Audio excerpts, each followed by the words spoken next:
অন্তর্বর্তীকালীন সরকারের কাছে স্পষ্ট পয়গাম দিয়ে দিতে চাই, অনেক ধরনের সংস্কারের কথা শুনতেছি।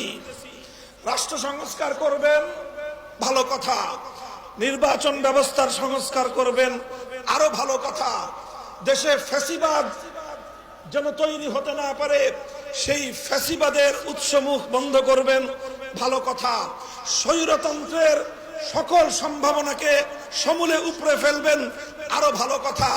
সব যেমন বন্ধ করবেন, আমার জমিনে ভবিষ্যতে আর কোনদিন কোন কুলাঙ্গার যেন আমার নবীর ইজ্জতের উপর কালিমা লেপন করবার দুঃসাহস না দেখায়, সেই ব্যবস্থাও চূড়ান্ত করতে হবে। আমরা 2013 সাল থেকে বলে আসতেছি, আল্লামা আহমদ শফি বলেছেন, আল্লামা জুনায়েদ বাবু নগরী বলেছেন, আল্লামা নূর হোসেন কাসেমি বলেছেন, আমাদের বর্তমান আমির হেফাজত আল্লামা মুহিবুল্লাহ বাবু নগরী একই কথা বলছেন। আমার নবীর ইজ্জতের উপর কালিমা লেপনকারী, নবীজির উপর কটাক্ষকারী, নবীর ইজ্জতের উপর আক্রমণকারী কোন কুলাঙ্গারের জন্য মৃত্যুদণ্ডের আইন ছাড়া অন্য কোন আইন আমরা মানি না।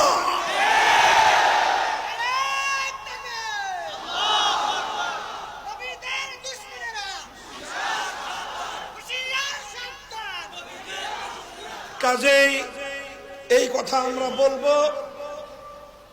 মাঝে মাঝে এই যে সাম্প্রদায়িক সংঘাতের যে একটা আবহ তৈরি করা হয় অধিকাংশ ক্ষেত্রে, আমার নবীকে যদি কেউ গালি দেয়, তার পূর্ববর্তী ধর্ম পরিচয় কি সেটা আমাদের বিবেচনা করার এক মুহূর্তের জন্য সময় নাই।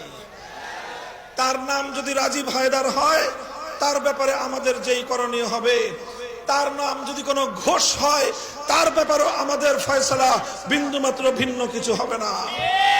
আমার নবীর ইজ্জতের উপর কটাক্ষকারীর একটাই পরিচয়, নবীজির যে দুশ্মন তার একটাই পরিচয়, নবীজিকে যে গালি দেয় তার একটাই পরিচয়। তার কোনো ধর্ম পরিচয় নাই, তার কোনো রাজনৈতিক পরিচয় নাই, তার কোনো গোষ্ঠীর পরিচয় নাই, তার কোনো বর্ণের পরিচয় নাই, তার কোনো ভাষার পরিচয় নাই। আল্লাহর পয়গম্বরের 250 কোটি উম্মতের কাছে তার একটাই পরিচয়, সে গুস্তাখে রাসূল, সে নবীর উপর আক্রমণকারী, সে নবীর দুশ্মন, সে মানবতার দুশ্মন। তার একটাই শাস্তি, মৃত্যুদণ্ড কার্যকর করো।